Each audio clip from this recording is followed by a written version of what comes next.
As a patient, what is the dumbest thing a doctor has ever recommended that you do? My daughter Rosie was 6 when she started limping around the house. At first I thought maybe she twisted her ankle at the playground or something. Kids are always falling and getting bruised up, right? But then she started crying about her legs hurting, especially at night. She'd wake me up at 2 a.m. sobbing that her bones felt like they were on fire. I'd give her some children's Tylenol and rub her legs until she fell back asleep. This went on for about a week before I decided to take her to our pediatrician. Dr. Mitchell had been our family doctor for 3 years. He was this older guy who always seemed rushed, like he had somewhere more important to be. When I brought Rosie in, he barely looked at her for 5 minutes before giving his diagnosis. Well, she's carrying some extra weight, he said, looking at her chart. Kids her age should be running around more. Put her on a diet and try getting her outside more often. The leg pain is probably just from the extra strain. I stared at him. Sure, Rosie was a little chubby, but she was active. She rode her bike every day and loved playing at the park. But Dr. Mitchell was already writing something in her file and moving toward the door. But she's crying in pain every night, I said. She can barely walk some mornings. He turned back with this annoyed look. Kids exaggerate. She's probably trying to get attention or avoid school. Just stick to the diet plan. I left feeling confused, but figured maybe he knew something I didn't. So I started packing healthier lunches for Rosie and taking her to the park every single day after school. But nothing changed. If anything, she got worse.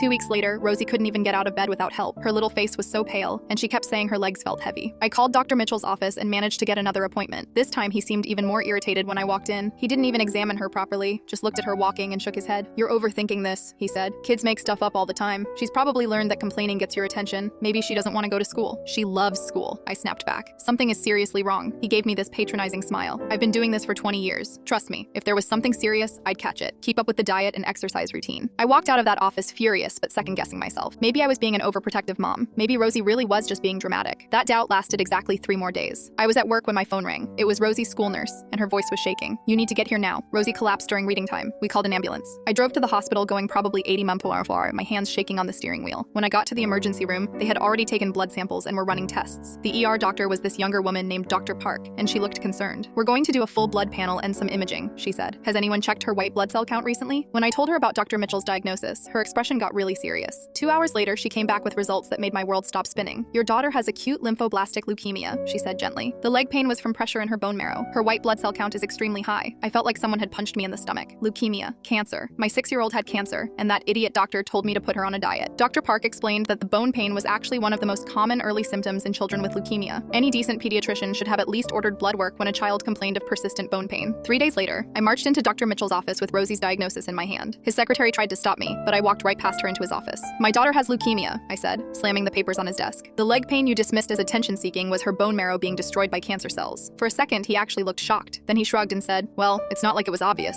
Kids are dramatic about everything. How was I supposed to know?" I couldn't believe what I was hearing. No apology, no acknowledgement that he'd almost let my daughter die because he was too lazy to do basic tests. I filed a formal complaint with the medical board that same day. I also switched to a pediatric oncology team at Children's Hospital, where they actually listened when I described symptoms.